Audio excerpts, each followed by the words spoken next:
Aapki ಅದಾಲತ್ನಲ್ಲಿ doctor Farooq Abdullah ಮೇಲಿರುವ ಆರೋಪವೆಂದರೆ ಆಡಳಿತದ ಮೇಲೆ ಇವರ ಅಪ್ರೋಚ್ ನಾನ್ ಸೀರಿಯಸ್ ಎಂಬುದು. ನಾನು ರಿಸರ್ಚ್ ಓದ್ಬೇಕಾದ್ರೆ ನನಗೆ ಗೊತ್ತಾಗಿದ್ದೇನೆಂದ್ರೆ ನೀವು ಚಿಕ್ಕವರಿದ್ದಾಗ ಬಹಳ ತುಂಟರಾಗಿದ್ರಿ. ನೀವು 10ನೇ ಕ್ಲಾಸ್ನಲ್ಲಿದ್ದಾಗ ಸಿಗರೇಟ್ ಸೇದಿ ಸಿಕ್ಕಾಕೊಂಡು ವಾಲಿದ್ ಸಾಹೇಬ್ರ ಹತ್ರ ಒದೆ ತಿಂದಿದ್ರಿ. ನೋಡಿ, ನಮ್ಮ ಮನೆಯಲ್ಲಿ ಎಲ್ಲಕ್ಕಿಂತ ಜಾಸ್ತಿ ಏಟು ನನಗೆ ಬಿದ್ದಿದೆ. ಒಂದ್ಸಲ ಅವರು ನಾನು ಸಿಗರೇಟ್ ಹೊಡಿಯೋದನ್ನ ನೋಡ್ಬಿಟ್ರು. ನಾವು ಅನ್ಕೋತಿದ್ವಿ ಅವಾಗ ಸಿಗರೇಟ್ ಹೊಡೆದ್ರೆ ಏನೋ ದೊಡ್ಡವ್ರು ಅನ್ನಿಸ್ತೀವಿ ಅಂತ. ನಮ್ಮ ತಂದೆ ನೋಡಿದ್ರು, ಹೆಂಗೆ ಹೊಡೆದ್ರು ಅಂದರೆ ಇವತ್ತಿನವರೆಗೂ ನಾನು ಸಿಗರೇಟ್ ಮುಟ್ಟಿಲ್ಲ. ಮತ್ತು ನನ್ನ ತಪ್ಪುಗಳಿಗೋಸ್ಕರನೇ ಶಿಕ್ಷೆ ಸಿಕ್ಕಿದೆ. ಒಂದ್ಸಲ ನಾನು ಮೆಟ್ಲಿಳಿಬೇಕಾದ್ರೆ ನಮ್ಮ ಮನೆ ಕೆಲಸದವನಿದ್ದ ಕೆಳಗಡೆ. ನಾನು ಅವನಿಗೆ ಕೆಲ್ಸಕ್ಕೆ ಬಾರ್ದವನು ಅಂದ್ಬಿಟ್ಟೆ. ಮತ್ತು ನಮ್ಮ ತಂದೆ ಅಲ್ಲಿದ್ದರು, ಕೇಳಿಸ್ಕೊಂಡ್ಬಿಟ್ರು. ಬೈ ಮಿಸ್ಟೇಕ್ ಅವ್ನ ಟೋಪಿ ಕೆಳಗೆ ಬಿದ್ದುಬಿಡ್ತು ನನ್ನ ಕೈಯಿಂದ. 30 ರೂಪಾಯಿ ಸಂಬಳದ ಕೆಲಸದವನು ಅವನು. ನನ್ನ ತಂದೆ ಪ್ರೈಮ್ ಮಿನಿಸ್ಟರ್ ಆಗಿದ್ರು. ಕರ್ಟನ್ಗೆ ಹಾಕಿರೋ ರಾಡ್ ತಗೊಂಡ್ರು. ನನ್ನ ತಾಯಿನ ರೂಮಲ್ಲಿ ಲಾಕ್ ಹಾಕಿದ್ರು. ಯಾಕಂದ್ರೆ ತಾಯಿ ಹೃದಯ ತುಂಬ ಮೃದು ಅಲ್ವಾ. ಹೆಂಗ್ ಹೊಡೆದ್ರು ಅಂದರೆ ನಾನು ಹೇಳಕ್ಕಾಗಲ್ರಿ ಅದನ್ನ. ಹೊಡಿತಾ ಹೊಡಿತಾ ನನ್ನ ಒಂದು 50 ಅಡಿ ದೂರ ಓಡಿಸಿದ್ರು. ನನ್ನ ಮೂಗಿಂದ ಬಾಯಿಂದ ಎಲ್ಲ ಕಡೆಯಿಂದ ರಕ್ತ ಬರ್ತಾ ಇತ್ತು. ಹಂಗೆ ಹೊಡಿತಾ ಎಳ್ಕೊಂಡು ಹೋಗಿ ಆ ಕೆಲಸದವನ್ ಕಾಲಿಗೆ ಬೀಳಿಸಿದ್ರು ನನ್ನ. ಮತ್ತೆ ಹೇಳಿದ್ರು ಆ ಟೋಪಿ ಎತ್ಕೊಂಡು ಅವನ ತಲೆ ಮೇಲಿಡು ಅಂತ, ಮತ್ತೆ ಅವನ್ ಕ್ಷಮೆ ಕೇಳು ಅಂತ. ಮತ್ತೆ ಹೇಳಿದ್ರು ಇವನ್ ನಿನ್ ಕೆಲಸದವನು, ಆದ್ರೆ ಇವನು ನಿನ್ನ ಬೈಗಳು ಕೇಳಕ್ಕಿಲ್ಲ ಇಲ್ಲಿ ಅಂತ. ಮತ್ ಆವತ್ತಿಂದ ಇವತ್ತಿನ ತನಕ ನಾನು ಯಾವತ್ತೂ ಒಬ್ಬ ವ್ಯಕ್ತಿಗೂ ಇನ್ನೊಬ್ಬ ವ್ಯಕ್ತಿಗೂ ವ್ಯತ್ಯಾಸನೇ ಮಾಡಿಲ್ಲ. ನಾನು ದೇವರಿಗೆ ಚಿರಋಣಿ ಆಗಿರ್ತೀನಿ, ಯಾಕಂದ್ರೆ ನನ್ನ ತಂದೆ ತುಂಬಾ ಒಳ್ಳೆ ಬುದ್ಧಿ ಕಲಿಸಿದ್ರು. ಮತ್ತು ಇವ್ರು ಹೇಳ್ತಿರೋ ವಿಷಯಕ್ಕೆ ಬಂದ್ರೆ, ನನ್ನ ಶತ್ರುಗಳು ಯಾವತ್ತೂ ಈ ಪ್ರಪಗಂಡ ಮಾಡಿದ್ದಾರೆ. ಫಾರೂಕ್ ಅಬ್ದುಲ್ಲಾ ನಾನ್ ಸೀರಿಯಸ್ ಇದ್ದಾನೆ, ಫಾರೂಕ್ ಅಬ್ದುಲ್ಲಾ ಶಬಾನಾ ಆಜ್ಮಿನ ಮೋಟರ್ ಬೈಕ್ ಮೇಲೆ ಸುತ್ತಿಸ್ತಾ ಇದ್ದಾನೆ ಅಂತ. ಇದು ನೀವು ಕೇಳಿರ್ಬೋದು. ಅವನು ಈ ಆಕ್ಟ್ರೆಸ್ ಜೊತೆ ಮದುವೆ ಆದ, ಹಂಗ್ ಮಾಡ್ದ, ಹಿಂಗ್ ಮಾಡ್ದ, ಮಾಡ್ತಾನೇ ಮಾಡ್ತಾ ಇದ್ದಾರೆ. ಎಷ್ಟು ಆರೋಪಗಳು ಓರಿಸ್ಬೋದೋ ಅವರೆಲ್ಲ ಓರಿಸ್ಬಿಟ್ಟಿದ್ದಾರೆ. ನಾನವ್ರಿಗೆ ಹೇಳ್ದೆ, ಗುಲಾಬಿ ಹೂವನ್ನ ಪ್ರಶಂಸೆ ಮಾಡ್ತಾನೆ ಮನುಷ್ಯ, ಗುಲಾಬಿ ಹೂವನ್ನ ಕಿತ್ತುಬಿಡ್ತಾನೆ ಅಂತ ಅರ್ಥ ಅಲ್ಲ. ಪ್ರಶಂಸೆನೂ ಮಾಡ್ಬೋದಲ್ವಾ? ಆದ್ರೆ ನನ್ನ ಶತ್ರುಗಳು ಎಷ್ಟಿದ್ರು ಅಂದ್ರೆ ಅವ್ರಿಗೆ ಬೇರೆ ಯಾವ ದಾರಿನೂ ಸಿಗ್ಲಿಲ್ಲ. ಎಷ್ಟು ಆರೋಪಗಳು ಓರಿಸ್ಬೋದೋ ಅಷ್ಟೆಲ್ಲ ಓರಿಸ್ತಾನೆ ಇದ್ದಾರೆ ಇವತ್ತಿಗೂ. ನಾನ್ ಮಣ್ಣಲ್ಲಿ ಹೋಗೋವರೆಗೂ ಓರಿಸ್ತಾನೇ ಇರ್ತಾರೆ. ಯಾವತ್ ನಾನು ಸತ್ತೋಗ್ತೀನಲ್ವಾ ಅವಾಗ ಎಷ್ಟು ಪ್ರಶಂಸೆ ಮಾಡ್ತಾರೆ ಅಂದ್ರೆ ನಾನ್ ತೀರ್ಕೊಂಡು ಹೋದ್ಮೇಲೆ. ಸೊ ನಾನವ್ರಿಗೆ ಹೇಳ್ದೆ, ನೀವ್ ಯಾವತ್ತಾದ್ರೂ ನನಗೆ ಭಾರತ ರತ್ನ ಏನಾದ್ರೂ ಕೊಡ್ಬೇಕು ಅನ್ಕೊಂಡಿದ್ರೆ ತೀರ್ಕೊಳ್ಳೋಕ್ಕಿಂತ ಮುಂಚೆ ಕೊಟ್ಬಿಡಿ, ತೀರ್ಕೊಂಡ್ಮೇಲೆ ಹೂನಾರ ಹಾಕಿ ಅಂತ. ಯಾಕಂದ್ರೆ ಅವಾಗಂತೂ ಗೊತ್ತಾಗಲ್ವಲ್ಲ ನೀವು ಕೊಟ್ರೋ ಇಲ್ವೋ ಅಂತ.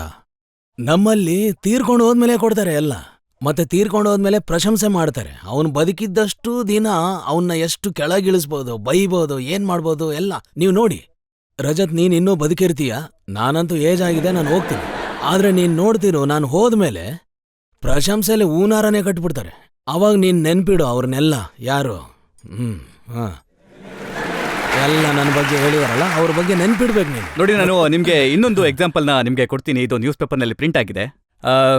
ಡಾಕ್ಟರ್ ಫಾರೂಕ್ ಅಬ್ದುಲ್ಲಾ ಯಾರ ಫ್ಯಾನ್ ಲಿಸ್ಟ್ ಅಲ್ಲಿ ಇದ್ದಾರೆ ಅಂದ್ರೆ ಅವರ ಹೆಸರು ಮಲ್ಲಿಕಾ ಶರಾವತ್.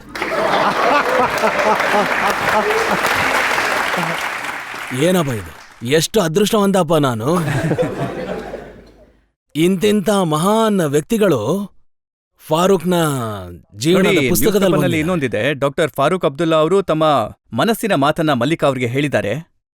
ಮತ್ತೆ ಹೆಚ್ಚು ಕಡಿಮೆ ಏನು ಯೋಚಿಸೋ ಅಗತ್ಯ ಇಲ್ಲ, ಅವರು ಮಲ್ಲಿಕಾ ಅವರ ಫ್ಯಾನ್ ಆಗಿದ್ದಾರೆ. ಮತ್ತೆ ಅವರು ಮಲ್ಲಿಕಾ ಶರಾವತ್ನ ಡಿನ್ನರ್ಗೆ ಇನ್ವೈಟ್ ಮಾಡಿದ್ದಾರೆ. ಹಜೂರ್, ये न थी मेरी किस्मत कि विसाल यार होता, अगर और जिंदा रहते तो यही इंतजार रहते. ಮತ್ತೆ ಇನ್ನೊಂದು ವಿಚಾರ ಏನಂದ್ರೆ, ಈ ವಯಸ್ಸಿನಲ್ಲೂ ನಿಮ್ಮ ಆಸಕ್ತಿ ಏನು ಅಂತ ಹೇಳಿದ್ರೆ, ಹತ್ರದಲ್ಲಿ ಯಾವ್ದಾದ್ರೂ ಡಿಸ್ಕೋ ತೆಕ್ಕಿದ್ರೆ, ಡಿಸ್ಕೋ ಆಗ್ತಾ ಇದ್ರೆ ಎಲ್ರಿಗಿಂತ ಮುಂಚೆ ನೀವೇ ಹೋಗಿ ಡ್ಯಾನ್ಸ್ ಮಾಡ್ತೀರಿ.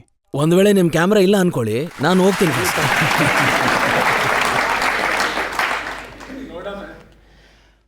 ಮತ್ತೆ ಇನ್ನೊಂದು ವಿಚಾರ ಏನು ಅಂತಂದ್ರೆ, ನಿಮ್ಗೆ ಈ ವಯಸ್ಸಿನಲ್ಲೂ ಕೂಡ ಮತ್ತೊಂದು ಆಸಕ್ತಿ ಬಂದಿದೆ. ಅದೇನು ಅಂದ್ರೆ ಗಿಟಾರ್ ಕಲಿಯುವಂಥದ್ದು. ನನ್ನ ಹತ್ರ ತುಂಬಾ ವರ್ಷದಿಂದ ಗಿಟಾರ್ ಇದೆ, 30-40 ವರ್ಷದಿಂದ ಇದೆ. ಮತ್ತೆ ಯಾವಾಗಾದ್ರೂ ಅವಕಾಶ ಸಿಕ್ಕಾಗ ಕೆಲವೊಂದು ಸಂದರ್ಭಗಳು ಬರುತ್ತೆ ಲೈಫಲ್ಲಿ. ಅಂದ್ರೆ ಮನುಷ್ಯ ಸ್ವಲ್ಪ ಕುಗ್ತಾನೆ, ಅಂಥ ಸಮಯದಲ್ಲಿ ನಾನು ಗಜಲ್ ಕೇಳ್ತೀನಿ, ಇಲ್ಲ ಅಂದರೆ ನಾನು ನನ್ನ ಗಿಟಾರ್ ಬಾರಿಸ್ತೀನಿ. ಅದರಲ್ಲಿ ಏನು ತಪ್ಪಾಯ್ತಪ್ಪ?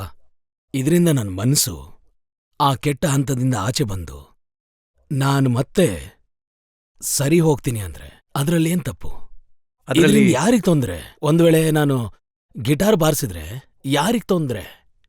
ನೋಡಿ, ಆ ನ್ಯೂಸ್ ಪೇಪರ್ನಲ್ಲಿ ಬರೀತಾರೆ ಹೇಗೆ ಸೈಫ್ ಅಲಿ ಖಾನ್ ಅವರು ಕರೀನಾಗೆ ಗಿಟಾರ್ ಹೇಳ್ಕೊಟ್ರು, ರಜತ್, ಹಾಗೆ ನಿಮ್ಮ ಅಲ್ಲ. ಕರೀನಾ ಯಾರು? ಅಲ್ಲ, ನೀವು ಒಂದು ನಿಮಿಷ ಕೇಳಿಸ್ಕೊಳ್ಳಿ. ಆ ದೊಡ್ಡ ದೇಶ ಅಮೇರಿಕ, ಆ ದೇಶದ ಪ್ರೆಸಿಡೆಂಟೇ ಅವನ್ ಸ್ಯಾಕ್ಸೋಫೋನ್ ನುಡಿಸ್ತಿದ್ದ. ಯಾರು? Bill Clinton. ಅವನಿಗಂತೂ ಎಲ್ಲರೂ ಪ್ರಶಂಸೆ ಮಾಡ್ತಾ ಇದ್ರು. ಫಾರೂಕ್ ಅಬ್ದುಲ್ಲಾ ಗಿಟಾರ್ ನುಡಿಸ್ಬಿಟ್ರೆ ಅಯ್ಯಯ್ಯೋ ದೇಶ ಮುಳುಗೋಯ್ತು. ಪುಣ್ಯ ನಾನಿನ್ನೂ ಸಿತಾರ್ ನುಡಿಸಿಲ್ಲ. ಒಂದ್ ಮಾತು ಹೇಳಿ, ನೀವು ಈ ವಯಸ್ಸಿನಲ್ಲಿ ಜಾಸ್ತಿ ರೊಮ್ಯಾಂಟಿಕ್ ಆಗಿದ್ದೀರಾ ಅಥವಾ ವಯಸ್ಸು ನಿಮಗಿಂತ ಜಾಸ್ತಿ ರೊಮ್ಯಾಂಟಿಕ್ ಆಗಿದ್ದೀರಾ? ರಜತ್, ನಾನು ನಿಮ್ಗೊಂದು ವಿಷಯ ಹೇಳ. ವಯಸ್ಸಿಗೂ ರೊಮ್ಯಾನ್ಸಿಗೂ ಲಿಂಕೇ ಇಲ್ಲ. 100 ವರ್ಷ ವಯಸ್ಸಾದವನು ಕೂಡ ರೊಮ್ಯಾನ್ಸ್ ಮಾಡ್ಬೋದು. 100 ವರ್ಷ ಆದ್ರೆ ಏನಾಯ್ತು? ಕಾಣಿಸ್ಲಿಲ್ಲ ಅಂದ್ರೆ ಲೆನ್ಸ್ ಹಾಕ್ಸ್ಕೋತಾನಪ್ಪ. ಲೆನ್ಸ್ ಇಲ್ಲ ಅಂದ್ರೆ ಬೈನಾಕ್ಯುಲರ್ ತಗೋತಾನೆ. ಅದ್ರಲ್ಲಿ ಏನಿದೆ? जिंदगी जिंदा दिली का नाम है, मुर्दा दिल क्या खाक जिया करते हैं.